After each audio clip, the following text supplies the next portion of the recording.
नमस्कार, आप देख रहे हैं इंडिया टीवी। आपके साथ मैं हूं मीनाक्षी जोशी। जेपी नड्डा मिशन बंगाल पर हैं, लेकिन उनके दौरे के दौरान सुरक्षा चूक पर राजनीति शुरू हो गई है। बंगाल बीजेपी अध्यक्ष दिलीप घोष ने जेपी नड्डा के कार्यक्रम में सुरक्षा चूक का आरोप लगाया है। दिलीप घोष ने केंद्रीय गृह मंत्री अमित शाह को चिट्ठी लिखकर सुरक्षा में चूक की शिकायत की है। दिलीप घोष ने कहा कि कल जेपी नड्डा के कार्यक्रम में पुलिस ने सुरक्षा नहीं दी। जेपी नड्डा 2 दिन के बंगाल दौरे पर हैं। आज वो ममता बनर्जी के भतीजे अभिषेक बनर्जी के गढ़ में चुनावी प्रचार करेंगे। जेपी नड्डा डायमंड हार्बर में कार्यकर्ताओं की रैली को संबोधित करेंगे। दिलीप घोष ने आरोप लगाया कि टीएमसी के लोग गुंडागर्दी की योजना बना रहे हैं। जेपी नड्डा के बंगाल दौरे का दूसरा दिन है आज, और ममता के गढ़ में अब हुंकार भर रही है बीजेपी। डायमंड हार्बर में आज कार्यकर्ताओं को संबोधित करेंगे बीजेपी अध्यक्ष जेपी नड्डा। और इस बीच बड़ी खबर यह है कि उनकी सुरक्षा में सेंधमारी हुई है, और इस पर चिट्ठी लिखकर दिलीप घोष ने अमित शाह को चिट्ठी लिखकर शिकायत भी दर्ज कराई है।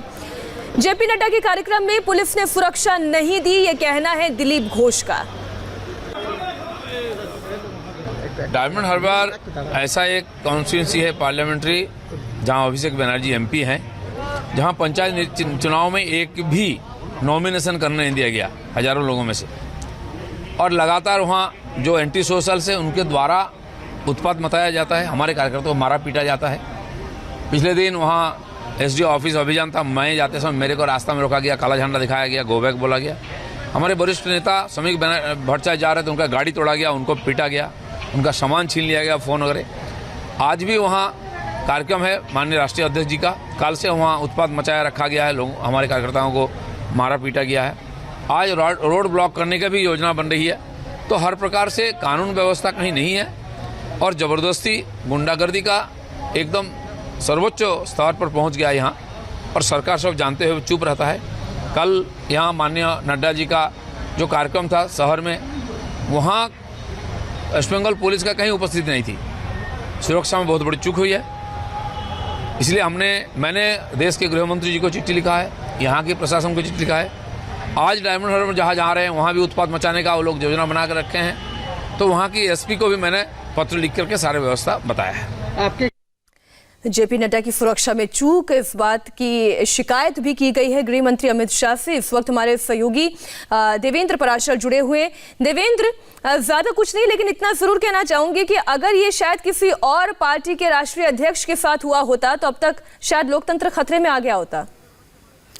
और देखिए, जो उन्होंने चिट्ठी लिखी है निश्चित तौर पे उसी संदर्भ में उन्होंने चिट्ठी लिखी है, और इसके लिए आज जो कार्यक्रम होना है, कल की घटनाओं का हवाला देते हुए उन्होंने ये बताया कि किस प्रकार से जो लोग थे, जो प्रोटेस्टर्स थे, जो हाथ में स्टिक्स लिए हुए थे, काले झंडे लेकर और जेपी नड्डा के बहुत करीब आ गए। दूसरी उनकी शिकायत थी कि जो पायलट गाड़ी है, स्मूथ ट्रैफिकिंग की जिसके ऊपर जिम्मेदारी रहती है, वो प्रोवाइड नहीं कराया जा रहा है, क्योंकि जेपी नड्डा जेट सिक्योरिटी प्राप्त VIP हैं। तो वैसी स्थिति में गृह मंत्रालय से उन्होंने ये मांग की है कि वो राज्य सरकार को, राज्य के सेक्रेटरी से बात करके ये निर्देश दे कि, क्योंकि जेट सेक्रेटरी एक सांसद भी हैं जेपी नड्डा, वो वहाँ पे अगर जा रहे हैं, जेट सिक्योरिटी CRPF की तरफ उन्हें मिली रहती है, तो स्थानीय पुलिस जो स्मूथ मूवमेंट रखे या जो आउटर बैरिकेडिंग जो की जाती है वो प्रोवाइड नहीं करा रही है, जो वो कराए। और उन्हें ये अंदेशा है कि आज के कार्यक्रम में भी उन्हें वो सुरक्षा नहीं मिलेगी। ऐसा उनके चिट्ठी में लिखा हुआ है कि जो राज्य के पुलिस अधिकारी हैं आज के कार्यक्रम को लेकर भी रिस्पॉन्स नहीं दे रहे हैं, जिसके चलते उन्होंने केंद्र सरकार को चिट्ठी लिखकर ये दखल देने की मांग की है। जाहिर तौर पर गृह मंत्रालय के सोर्सेज का ये कहना है, क्योंकि जेट सिक्योरिटी प्राप्त व्यक्ति के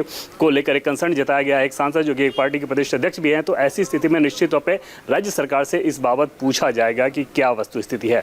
मीनाक्षी जी, शुक्रिया पूरी जानकारी के लिए आपका। देवेंद्र, आज बीजेपी अध्यक्ष जेपी नड्डा डायमंड हार्बर में होंगे, और डायमंड हार्बर से ही एक बड़ी खबर आ रही है। डायमंड हार्बर में बीजेपी कार्यकर्ताओं पर हमला हुआ है। इस हमले में 2 कार्यकर्ता घायल हुए हैं। बीजेपी ने इस हमले का आरोप टीएमसी कार्यकर्ताओं पर लगाया है।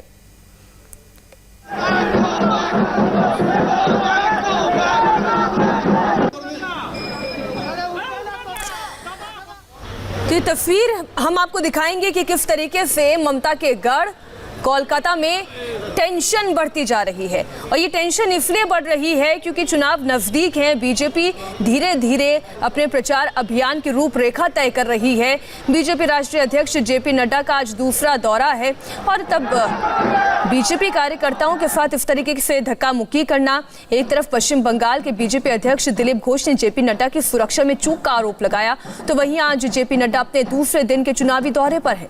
आज उनका दूसरा और आखिरी दिन है। मिशन 200 को लेकर जेपी नड्डा ने कल जमकर प्रचार किया।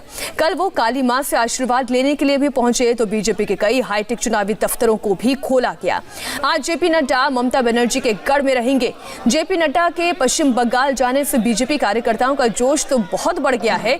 बीजेपी कार्यकर्ता खुश नजर आ रहे हैं।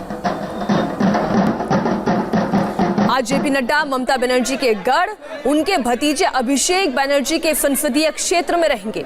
आज डायमंड हार्बर में जेपी नड्डा के कई कार्यक्रम हैं, जिसमें वो रेडियो स्टेशन के मैदान में कार्यकर्ताओं को संबोधित करेंगे, तो वहीं मछुआरों से मुलाकात भी करेंगे।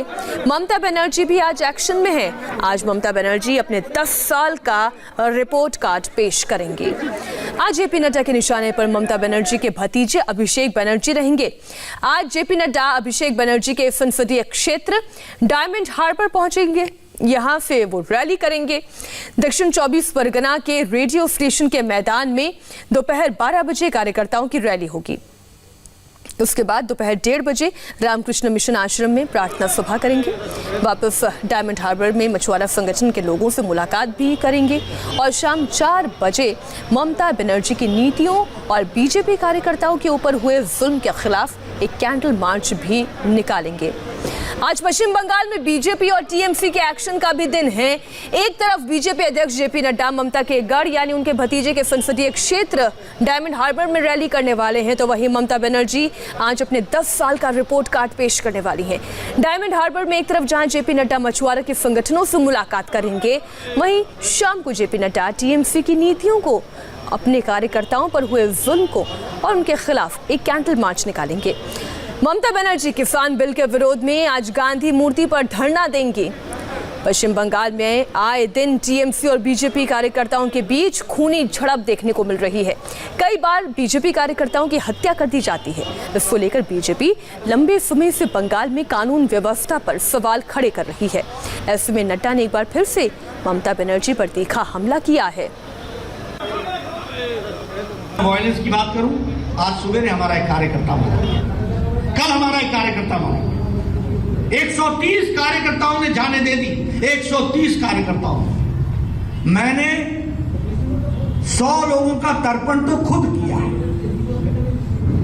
आप समझो, ये बिहार, ये बंगाल है क्या?